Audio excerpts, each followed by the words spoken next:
ورنہ تو بہت سارے لوگ ہیں، آج کے زمانے میں بھی بہت سارے لوگ ہیں، جہاں کہیں بھی رسول اکرم صلی اللہ تعالیٰ علیہ وسلم کی شان و عظمت کا بیان ہوتا ہے، وہاں وہ اللہ اور اس کے وحدانیت اور اس کی شان کی آڑ لے کر کے لوگوں کو دھوکہ دینے کی کوشش کرتے ہیں کہ بھی شان بیان تو اللہ کی کرنی چاہیے، آپ نبی کو خدا سے بڑھا رہے ہیں معاذ اللہ، اس طریقے کے جملے کہہ کر کے لوگوں کے ذہن و فکر کو ورغلانے کی شیطانی کوشش کرتے ہیں۔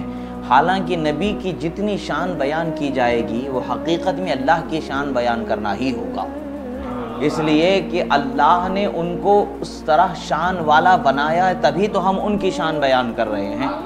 اللہ نے ہمیں وہ شان والا نبی عطا فرمایا ہے تو نبی کی شان ہم بیان کرتے ہیں۔ تو نبی کا ذکر جب خدا کا ذکر ہے تو نبی کی شان کا بیان خدا کی شان کا بیان ہوگا۔ جتنا ہم نبی کا چرچا کریں گے اتنا خدا کے ذکر کا چرچا کرنا ہوگا، جتنا ہم نبی کی شان بیان کریں گے اتنا خدا کی شان بیان کرنا ہوگا۔ ہم یہ فرق ضرور رکھتے ہیں کہ خدا خالق ہے، نبی اس کے بندے ہیں، محبوب ہیں، رسول ہیں۔ ہم رسول کو، بندے کو خالق نہیں بناتے ہیں، بلکہ خالق ہے، رب العالمین ہے۔ وہی رب العالمین نے اپنے محبوب، اپنے نبی کو رحمت للعالمین بنایا۔ جو تمام عالم کا رب ہے اس نے تمام عالم کے لیے اپنے نبی کو رحمت بنا دیا ہے۔ حقیقت میں رحمت کا کیا چیز ہے؟ اللہ کی مہربانی ہے، اللہ کی درگزر ہے، اللہ کا معاف کرنا ہے، ہمارے لیے آسانیاں دینا، یہ سب کچھ رحمت حقیقت میں ہے کس کی؟ وہ ہے اللہ کی ہی۔ مگر اللہ نے سراپا وجود رحمت جسے بنا دیا، رحمت جسے ہمارے لیے وہ رحمت کا جو وجود اللہ تعالیٰ نے بنا دیا وہ اپنے حبیب صلی اللہ تعالیٰ علیہ وسلم کی ذات کو بنا دیا کہ انہی سے ہر رحمت پوری کائنات میں پھیلتی چلی جاتی ہے، انہی سے ہر مہربانی پوری کائنات کو ملتی چلی جاتی ہے، اسی لیے رحمت للعالمین فرمایا ہے۔ اب رحمت للعالمین کہنے سے کوئی رسول اللہ صلی اللہ علیہ وسلم کو خدا کے برابر بتانا ہوگا؟ معاذ اللہ، ہرگز نہیں ہے۔ اگر خدا کے برابر بتانا ہوتا تو اللہ تبارک و تعالیٰ قرآن میں اس کو کیسے بیان فرماتا؟ جبکہ اللہ تعالیٰ کے نزدیک شرک سب سے بڑا گناہ، شرک سے بڑا کوئی گناہ نہیں ہے۔ خدا کے برابر یا خدا کے جیسا یا خدا سے زیادہ یا ایک اور خدا جیسا سمجھنا، معاذ اللہ، یہ ساری چیزیں اس کی ذات و صفات میں کسی کو شریک ٹھہرانا یہ شرک ہو جاتا ہے، یہ سب سے بڑا گناہ ہے۔ اور یہ جب تک کہ توبہ کر کے کلمہ پڑھ کے بندہ اسلام میں نہیں آ جاتا تب تک کہ بخشا نہیں جائے گا، یہ سب سے بڑا گناہ ہے۔ ہم اپنے نبی صلی اللہ تعالیٰ علیہ وسلم کی شان بیان کرتے ہیں تو خدا نے ان کو ایسی شان عطا فرمائی ہے تو ہم بیان کرتے ہیں۔ ہماری طرف سے، اپنی طرف سے کچھ نہیں بیان ہوتا ہے، وہی بیان ہوتا ہے جو خدا و رسول نے ان کا تعارف ہمیں عطا فرمایا ہے۔ خدا نے جو اپنا تعارف پیش کیا اپنے کلام میں، اس کے حبیب کا تعارف پیش کیا، اور نبی صلی اللہ تعالیٰ علیہ وسلم نے اپنے خدا کی معرفت جو ہمیں بتائی اور اپنا تعارف جو پیش فرمایا، اسی کا ذکر یہاں پر آتا ہے۔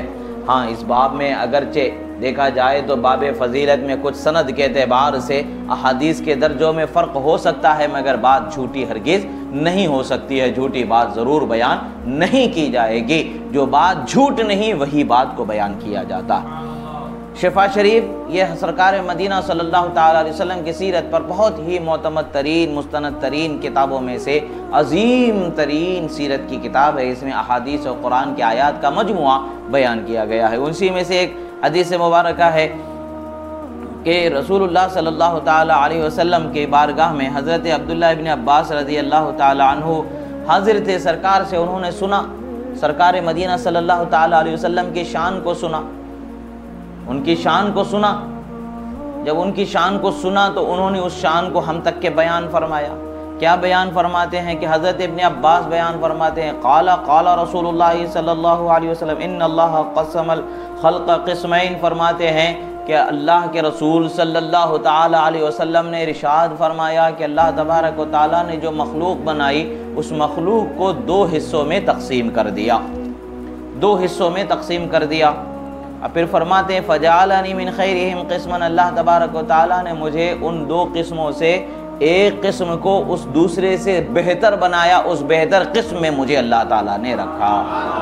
اب یہ نبی کی شان بیان ہو رہی ہے کہ نہیں بیان ہو رہی ہے؟ اب ہم نبی کی شان بیان کر رہے ہیں تو کہاں سے شروع ہو رہی ہے بات؟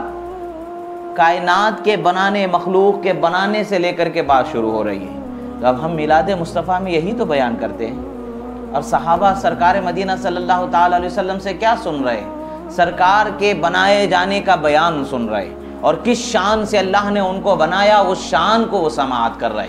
بتانے والا کون؟ اللہ کے نبی ہیں۔ سننے والے کون؟ صحابہ کرام رضوان اللہ علیہم اجمعین ہے۔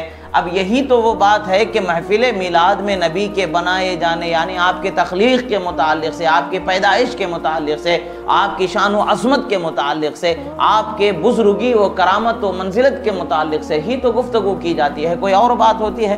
آج لوگ کہتے ہیں کہ بھی ایسا سرکار کے زمانے میں نہیں ہوا، تو پھر یہ کیا تھا جو آج ہمارے پاس پہنچا ہے؟ یہ کہاں سے پہنچ گیا؟ کیا ہمارے گھر میں کھیت ہے یا ہمارے گھر میں کوئی خزانہ ہے کہ جس میں سے کنکر اٹھائے، موتی اٹھائے، سونے کے ٹکڑے اٹھائے بانٹتے چلے گئے؟ ایسا تو نہیں ہے نا۔ یہ شریعت مطہرہ، شریعت مطہرہ میں ہمارے اور آپ کے کسی کا کوئی دخل نہیں ہوتا، جو ہے وہی ہوتا ہے۔ اب رسول اللہ صلی اللہ علیہ وسلم نے بیان فرمایا تو صحابہ نے سنا اور صحابہ نے پہنچایا، تو ایک ہی بات دیگرے پہنچا ہے، تو پتہ کیا چلتا ہے؟ سرکار کے زمانے میں بھی میلاد کا بیان ہوتا ہی رہا۔ صحابہ سننے والے تھے، سنانے والے خود مصطفیٰ پیارے صلی اللہ علیہ وسلم تھے، اور اس کے بعد صحابہ سنانے والے تھے، تابعین سننے والے تھے، پھر اس کے بعد تابعین سنانے والے تھے، تب وہ تابعین سننے والے تھے۔ اسی طریقے سے ہر زمانے میں پہلے والوں سے جنہوں نے سنا، بعد والوں کو سناتے چلے آ رہے، اور اس کے بعد تحریر و تالیف کا سلسلہ شروع ہوا تو کتابوں میں محفوظ کر لیا گیا۔ صدیوں سے وہ چیز محفوظ چلی آ رہی ہے، تو آج بھی ہو رہا ہے، قیامت تک ہوتا رہے گا۔